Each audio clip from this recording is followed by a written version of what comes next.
College students were a major target in this year's presidential election. How exactly do these students feel about the outcome of the election, and what are some issues that they believe had an effect on that outcome?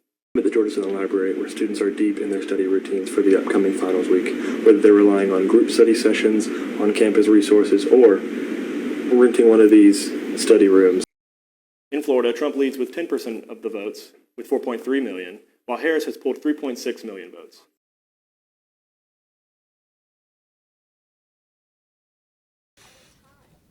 Three Georgia Southern students watched the presidential debate last Tuesday for a government class they are taking this semester. This is the first election they are able to vote in and are hoping to get a better idea of the candidates and who they're going to vote for come November. I feel like it's really important to watch the presidential debate so that I can learn more about the candidates and see who I really want to vote for. With it being their first time voting, these students made an effort to take notes on what the candidates were saying and the points they agreed and disagreed with. The ability to watch the candidates give answers to live questions paints a picture on how the candidates do under pressure. Watching the presidential debate in groups like this is a good way of expressing your feelings and beliefs in a safe space before having to cast your ballot on election night. Kate Perry, a political science professor at Georgia Southern, says debates are a crucial part of the election cycle and gives viewers insight on who exactly they are watching and their policies. One thing that we can learn that I don't think we always think so much about is the ability of candidates to handle tense situations. The students were hopeful that they would learn more about the candidates during the debate. Yes, I feel like I've learned more about their personality, their policies, and their beliefs. The three students felt that the debate helped them get to know the candidates better and narrow down who they might vote for come election night. Overall, they believe that the debate is an important part of the election cycle and has many benefits to electing the next president. And with that, brought a record number of power outages and trees that had been uprooted. Local residents have found hope and support from Pittman Park United Methodist Church. As power outages, flooding, and damage to homes left people struggling to access basic necessities, the church opened its doors to provide much-needed relief to the community. So many people need, and we can offer things that they don't have. So we really want to be a people in a community that's on mission and serving people the way that Jesus is asking us to. In the days following the storm, Pittman Park UMC transferred into a refuge for those affected. Volunteers from the congregation worked tirelessly to prepare and serve hot meals to residents who had been without electricity and food for days. Well, I feel incredibly grateful that we were able to have this opportunity to help our community. And for me personally, it's just been wonderful. And in addition to providing meals, the church opened its facilities for those without running water. Residents were invited to use the showers in the church's family center, offering a small but much-needed comfort in the wake of the storm. This shower station was donated by UMCOR, the Missions Outreach Program of the United Methodist Church. It comes equipped with a diesel heater that, as long as it has gas in it, can run hot water for hours on end. Volunteers also organized donation drives, collecting items such as clothing, toiletries, and bottled water for those in need.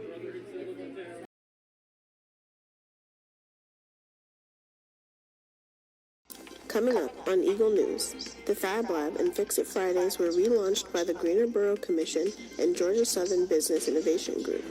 The Eagle Battalions held their semester blood drive, and the Institute for Vibrant and Engaged Communities encouraged residents to participate in a series of community discussions to talk about the issues in Bullock County. I'm Trinity Jackson, and I'll have that story for you coming up. Eagle News starts right now. Good morning. I'm Victoria Resta with Eagle News. It's Thursday, October 31st. And I'm Ariana Walker reporting to you live from Stanford Hall at Georgia Southern University.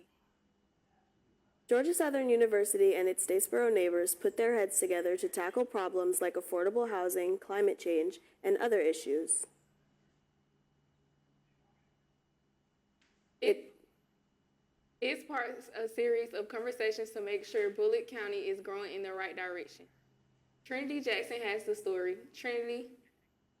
Victoria, Ariana, what they are aiming at is right there in the name of the organization that's spearheading the effort, the Institute for Vibrant and Engaged Communities. This conversation about future plans in Bullock County was paused because of Hurricane Helene, but the community was ready to come back together and participate. On On Saturday at the Russell Union Ballroom, Statesboro residents, teachers, and students took time to share ideas and discuss problems going on locally. They work for the city or for the county or for the school board, Georgia Southern, and community members to have some conversations about what we see as areas of concern and priority areas for the future as we think about the growth that's coming to our community. 24 members of the community discussed 5 overall topics, including poverty, education, environmental issues, affordable health care, and affordable housing. The same subjects will be covered at each of these events, with IVEC dedicated to promoting an open discussion. These conversations are an essential step in solidifying the community. The census states Bullock County's population in 2023 to be more than 83,000. This was a 3% increase from 2021. Since the population is continuously growing, new construction is underway, such as homes, Charm, a new apartment complex, and the 2045 long-range transportation plan for Bullock County. A lot of times you don't really get to hear the perspective of everyone. You can go to what's called community meetings, and you may hear from one person for 30 seconds, and that's it. So it's really important to really gauge how the community feels about different issues. These meetings aim to develop a common vision for a strong, inclusive, and successful community by obtaining feedback on important topics and pinpointing areas in need of development. The next discussion about future plans in Bullock County will take place in Portal at Portal Middle High School cafeteria on Thursday, November 14th. Victoria, Ariana, back to you. Georgia voters are smashing records. That's according to Secretary of State Bradford. More than 3.2 million voters in the state has already cast their ballots, an unprecedented number in Georgia history. And no matter who wins on Tuesday, says his office and workers at polling places around the state will do their job. And then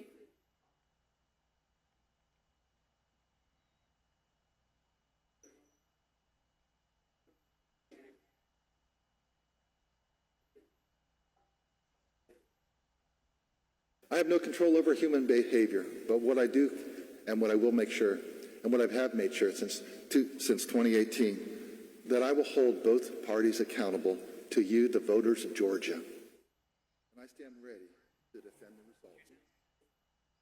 Reverends, who is a Republican, held out against pressure by Donald Trump to commit election fraud in 2020. Georgia's Southern Athletic Director Jerry Binoco accepted a job from Auburn University to become their new deputy athletic director.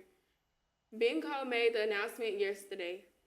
He arrived at Georgia Southern in 2020 and will now be heading back to Auburn, where he previously worked in 2015 through 2016. Binoco is responsible for founding the Eagle and Active, which is the name, image, and likeness program for Georgia Southern athletes, as well as overseeing the construction, the Jack and Ruth Hill Convocation Center, where the GSU basketball team will be playing this year.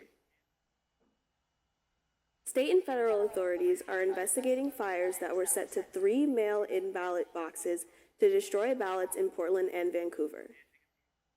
Hundreds of ballots have been destroyed. 3 fires so far, one in Portland, Oregon, took place in Vancouver, and officials believe the 3 attacks are linked to the same person. Incendiary devices are credited with starting the fires and are the reason that police can link the attacks together. Police present at other ballot boxes in surrounding areas is being increased, and other states are creating new technologies to protect the boxes. Needles might make some people squeamish, but the Red Cross says donating blood is a very important part of healthcare, since every 2 seconds somebody in the U.S. needs blood or red blood cells. Here on the Georgia Southern campus, the ROTC programs is trying to do their part. 60 units of blood were collected during the Eagle Battalion's semester blood drive through their partnership with the American Red Cross. Many donors were nervous but knew just how important their contributions were. It cannot be manufactured. We have to take it from somebody and give it to somebody. But someone needs blood every 2.5 seconds, and one of our mottos is the need is constant, the gratification is instant. Each donation could potentially save 3 lives if the unit is separated into its components of plasma, platelets, and red blood cells. While not everyone can donate blood, American Red Cross reports that only 3% of age-eligible people donate blood yearly, leading to supply shortages. Last week, the Greener Bureau Commission and Georgia Southern Business Invitation Group came together for the relaunch of the Fab Lab and Fix It Fridays.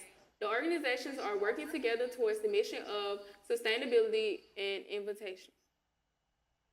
They celebrated the relaunch alongside Fix It Friday with live music, vendors, and food trucks, kids, crafts, and 1-hour plant construction contest. There was even a blacksmith demonstration.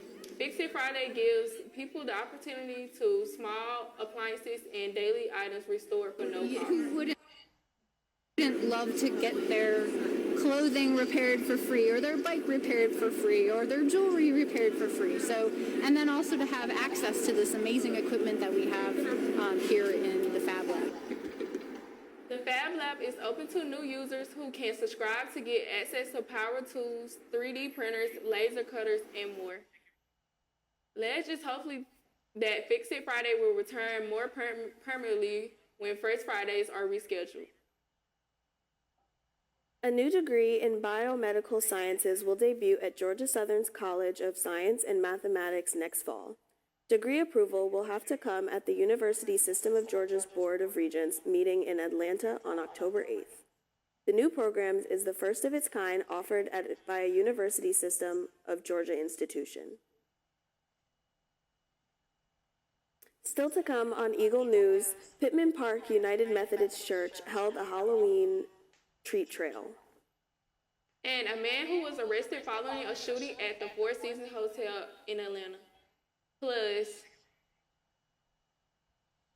finding off-campus housing options can be quite difficult for students. Tune in to hear about what some of the students had to say about the options available at this year's housing fair, coming up on Eagle News. But first, we have our Georgia trivia question. Coca-Cola was founded in Atlanta. What year was it invented? We'll have the answer for you when we come back.